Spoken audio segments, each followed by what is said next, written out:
Bulletin में आज हम आपको देश भर से प्रमुख खबरें पेश करेंगे। आजमगढ़ में पुलिस ने गैंगस्टर एक्ट के तहत एक अभियुक्त की अवैध संपत्ति कुर्क की है। वहीं राजस्थान के राजलदेसर में भाजपा नेताओं ने दिवंगत नेताओं की शोक सभाओं में पहुंचकर परिवारों को संवेदना दी।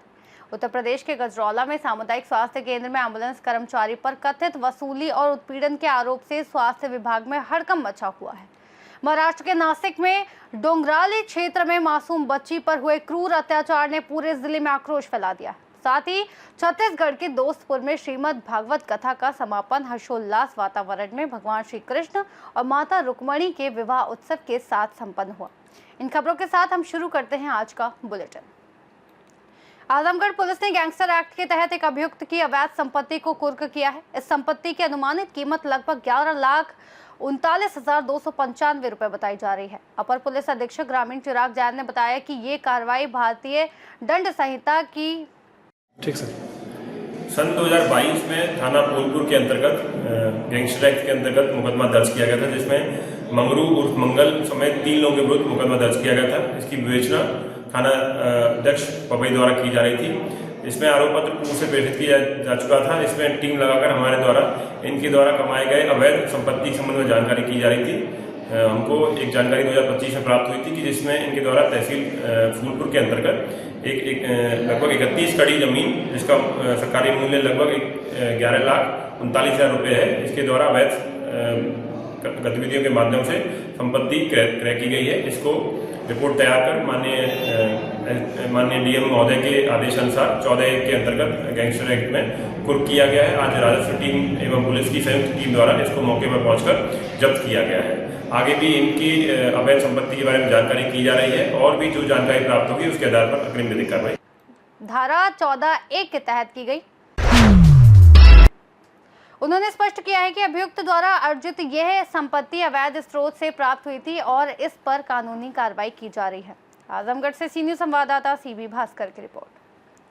आगे बात करेंगे राजलदेसर की, जहां भाजपा प्रदेश कोषाध्यक्ष पंकज गुप्ता, पूर्व जिला महामंत्री नरेंद्र काचवाल और जिला प्रमुख प्रतिनिधि रवि आर्य के नेतृत्व में भाजपा पदाधिकारी और कार्यकर्ताओं ने सोमवार को नगर में आयोजित विभिन्न शोक सभाओं में पहुंचकर दिवंगत आत्माओं को श्रद्धांजलि अर्पित की और परिजनों के प्रति संवेदना व्यक्त की। प्रतिनिधिमंडल ने सबसे पहले पूर्व जिला उपाध्यक्ष स्वर्गवासी कुंदनमल धादीच की शोक सभा में भाग लिया और परिवार को ढांढस बंधाया। इसके बाद भाजपा के वरिष्ठ नेता स्वर्गवासी सीताराम पारीक और हनुमान प्रसाद पारीक की धर्मपत्नी स्वर्गवासी द्रौपदी देवी की शोक सभाओं में भी पंकज गुप्ता और कार्यकर्ता पहुंचे और श्रद्धांजलि अर्पित की। इस अवसर पर प्रदेश कोषाध्यक्ष के साथ कई स्थानीय और अनुभवी भाजपा कार्यकर्ता मौजूद रहे, जिनमें पूर्व नगर पालिका अध्यक्ष गोपाल मारू, जिला ओबीसी उपाध्यक्ष इंदर चंद देवड़ा, भाजपा पार्षद गणपत शर्मा, कुलदीप स्वामी, पूर्व मंडल महामंत्री राजेश गर्ग और अन्य शामिल थे। पूर्व नगर पालिका अध्यक्ष गोपाल मारू ने पंकज गुप्ता और जिला प्रमुख प्रतिनिधि रवि आर्य के साथ संगठनात्मक गतिविधियों, चल रहे कार्यक्रमों और आगामी रणनीति पर विस्तृत चर्चा की और सभी आवश्यक जानकारियां साझा की। प्रतिनिधिमंडल ने कहा कि भाजपा परिवार सामाजिक और मानवीय दायित्वों के निर्वहन में हमेशा अग्रणी रहा है और दुख की घड़ी में हर परिवार के साथ खड़ा है। राजलदेसर से सीनियर संवाददाता पवन शर्मा की रिपोर्ट। आगे बात करेंगे गजरौला की, जहां गजरौला के सामुदायिक स्वास्थ्य केंद्र में एम्बुलेंस एएमटी संजीव द्वारा प्रोग्राम मैनेजर पर 35,000 रुपए मांगने का आरोप लगाए जाने के बाद स्वास्थ्य विभाग में हड़कंप मच गया है। संजीव ने एक वीडियो और ऑडियो रिकॉर्डिंग सोशल मीडिया पर वायरल कर पूरी घटना की निष्पक्ष जांच की अपील की। जानकारी के अनुसार संजीव 12 नवंबर को अवकाश लेकर घर गया था। 13 नवंबर को ड्यूटी पर लौटने पर उसने पाया कि उसकी आईडी अचानक ब्लॉक कर दी गई है, जिसके चलते वह अपने निर्धारित सेवा नहीं दे पा रहा था। संजीव का दावा है कि प्रोग्राम मैनेजर ने उससे 35,000 रुपए की मांग की और रुपए न देने पर उसकी आईडी बंद कराने तथा नौकरी से हटाने की धमकी दी। संजीव ने आरोप लगाया कि जब उसने इस दबाव के आगे झुकने से इनकार किया तो उसकी आईडी ब्लॉक कर दी गई। सोशल मीडिया पर वायरल वीडियो में संजीव ने कहा कि वह कई सालों से एएमटी के रूप में सेवा दे रहा है और उसके साथ इस तरह की जबरन वसूली और मानसिक उत्पीड़न पहले भी नहीं हुआ।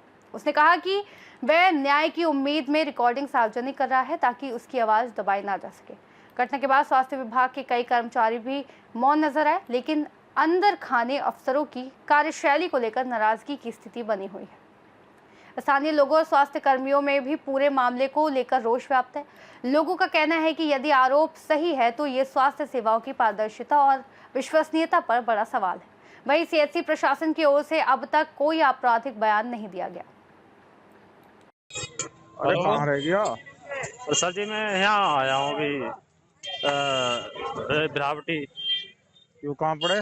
ये रजपुरा से आ गया है, सुतरा टायर फट गया है, टायर है खराब बिल्कुल इसका। तू सीरियस ना ले रहा ना इस चीज को? बिल्कुल सर जी सीरियस ही ले रहा हूँ ना मैं। ना तू ले ना रहा, ठीक है भाई, ठीक है, मोटरसाइकिल मंगाइए घर से। मतलब ठीक है, रहने दे। मोटरसाइकिल मंगाइए, घर से आने वाली है कुछ ही समय में। अरे तो चूते मत बना, मैं बताऊंगा ईमानदारी बात है, कसम से सर जी 2 किलोमीटर पैदल चले लेके आऊँ, अभी कोई मिल ना रहा है यहाँ। अब कितना टाइम लगेगा? मोटरसाइकिल आ रही है घर से, या कोई बारकोड हो तो बारकोड डलवा दो। अरे तू डायरेक्ट आ, यूँ बता मुझे। मैं डायरेक्ट ही आ जाऊंगा सर जी, जैसे ही मोटरसाइकिल आ जाएगी ना तुरंत ही आ जाऊंगा। मुझे इतनी चिंता है कि आप पूछो मत करते ना, तुझे मुझे लग रहा है कि ना तू सीरियस तो है नहीं। अगर जिस आदमी को, जो आदमी सीरियस होता है वो तो साला अगर मैं टाइम सुबह से भाग दौड़ में ही लागू करूँगा। व्यवस्था पूरी है, कोई दिक्कत ना है, बस बाई चक्कर में ही टायर है बिल्कुल बेकार मोटरसाइकिल। अब कितना टाइम लगेगा? मैं बात कर रहा हूँ, किधर मारो मोटरसाइकिल लेके, छोटे वाला भैया बुला हुआ है। मैं कह रहा हूँ अगर मोटरसाइकिल आती है कितना टाइम लगता है? आधा घंटा, 1 घंटा? मान के चलो यहाँ से 58-59 किलोमीटर बैठा हुआ गुजरौला। कितना?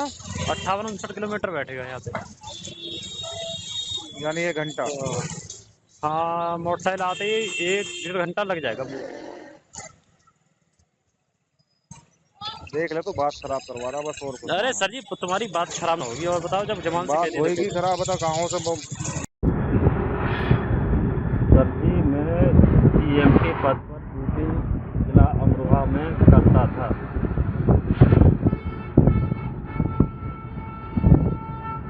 बारह 11/2025 को मैं ईएमई सर से बताकर छुट्टी पर गया था। 13/11/2025 को जैसे ही शाम को ड्यूटी पर पहुंचा, जब प्रेजेंट का टाइम हुआ तो मैंने प्रेजेंट लगाने को पेश करा तो उसमें आगे ब्लॉक कर दी गई। मैंने ईएमई सर को कहा तो उन्होंने कहा था कि पीएम सर से बात करो। मैंने पीएम सर को, प्रोग्राम मैनेजर को कॉल किया था तो उन्होंने कहा था कि मैं कल को आता हूँ, बताता हूँ क्या है। जैसे ही 14/11/2025 को 10 बजे CHC गजरौला पर वो पीएम सर आए थे। उन्होंने बोला कि आपकी तीनों की ही नौकरी चली जाएगी, मुझे पैसे दे दो, आपकी नौकरी बचा दूँगा। बोले 15,000 पन्ना लाल दूसरे स्टाफ से दिलवाओ, 15,000 रविंद्र पायलट से दिलवाओ। गजरौला से सी न्यूज़ संवाददाता नेपाल सिंह राणा की रिपोर्ट। आगे रुक करेंगे नासिक का, जो नासिक के मालेगांव तहसील के डोंगराले क्षेत्र में 3.5 साल की मासूम बच्ची के साथ हुए अमानवीय अत्याचार और हत्या के बाद जिले में गहरा आक्रोश फैल गया है। आरोपी को सार्वजनिक फांसी देने की मांग जोर पकड़ रही है। इस संबंध में डॉक्टर बाबा साहेब अम्बेडकर मध्यवर्ती जयंती उत्सव समिति की ओर से नागरिकों ने आज मालेगांव के अतिरिक्त जिलाधिकारी कार्यालय में निवेदन सौंपा। निवेदन में आरोपी पर फास्ट ट्रैक कोर्ट में त्वरित कार्रवाई करने और उसे सार्वजनिक फांसी की सजा देने की मांग की गई है। साथ ही निवेदन में यह भी कहा गया है कि इस जघन्य अपराध में आरोपी की मदद करने वालों की जांच कर उन्हें सह आरोपी बनाया जाए, आरोप पत्र मजबूत बनाया जाए ताकि आरोपी बच ना पाए और भविष्य में ऐसे अमानवीय अपराध रोकने के लिए सख्त कदम उठाया जाए। इस निवेदन पर आनंद नितिन शाले, एडवोकेट गौतम माहिर, संतोष शिंदे, राजू जाधव सहित कई नागरिकों ने हस्ताक्षर किए। काल परवा जो भयानक प्रकार झाला, समाजाच्या दृष्टीने तो अतिशय घातक असा प्रकार आहे। या घटनेमध्ये एक चिमुकलीचं शारीरिक शोषण होऊन तिचा बळी गेला। कायदा किती जरी स्ट्रॉंग असला तरी ही विषारी पिलावळ वळवळ करत असतात। कायदा कमजोर पडत असल्यामुळे अशी विषारी पिलं जी वळवळ करतात आणि नाहक निष्पाप व्यक्तींचा बळी जात असतो, त्याचं शोषण होत असते. जे कृत्य डोंगराळ्यामध्ये झालेलं आहे ते अतिशय भयावह, अंगावर काटा उभा करणारा आहे. हे असं कृत्य होऊच नये म्हणून शासन आणि प्रशासनाने खबरदारी घेतली पाहिजे. लवकरात लवकर या गुन्ह्याच्या मुळाशी जाऊन त्या गुन्हेगार आणि गुन्हेगाराला सकारात्मक पाठिंबा देणाऱ्या नालायक प्रवृत्तीच्या व्यक्तींना आरोपी करून लवकरात लवकर आरोपपत्र कोर्टामध्ये दाखल केलं पाहिजे. आणि केवळ आरोपपत्र लवकर दाखल करून चालणार नाही, तर माननीय न्यायाधीश महोदयांना ही केस फास्ट ट्रॅक कोर्टवर घेऊन त्याला फाशीची सार्वजनिक सजा कशी होईल याकडे शासन प्रशासनाने लक्ष दिलं पाहिजे. या हेतूने आज डॉक्टर बाबासाहेब आंबेडकर मध्यवर्ती जयंती उत्सव समिती 2025 मालेगावच्या वतीने अप्पर जिल्हाधिकाऱ्यांना गृह मंत्रालयासाठी आम्ही निवेदन दिलेलं आहे. एवढंच या ठिकाणी बोलतो आणि थांबतो. जय भीम, जय भारत. नासिक से सी न्यूज संवाददाता संजय जाधव की रिपोर्ट। सरस्वती शिशु मंदिर दोस्तपुर में 9 दिवसीय श्रीमद् भागवत कथा का समापन भगवान श्री कृष्ण और माता रुक्मणी के दिव्य विवाह उत्सव के साथ हर्षोल्लास वातावरण में संपन्न हुआ। कथा व्यास पूज्य श्री हरि मंगल पराशर दास जी महाराज ने भगवान कृष्ण एवं रुक्मणी विवाह प्रसंग का विस्तार से वर्णन करते हुए बताया कि रुक्मणी को लक्ष्मी का अवतार माना जाता है। उन्होंने श्री कृष्ण से प्रेम विवाह किया था। कथा के अंतिम दिन सुदामा चरित्र का भावपूर्ण चित्रण किया गया, जिसने उपस्थित श्रद्धालुओं के हृदय को भाव विभोर कर दिया।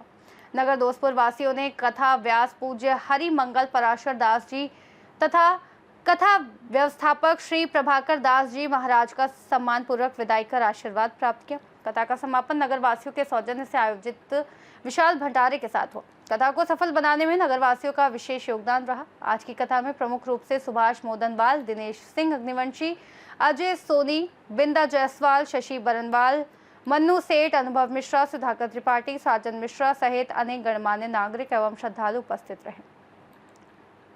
सुल्तानपुर से सी न्यूज संवाददाता दिनेश सिंह अग्निवंशी की रिपोर्ट। इस बुलेटिन में फिलहाल के लिए इतना ही। देश और दुनिया की तमाम बड़ी जानकारियों के लिए आप देखते रहिए सी न्यूज भारत।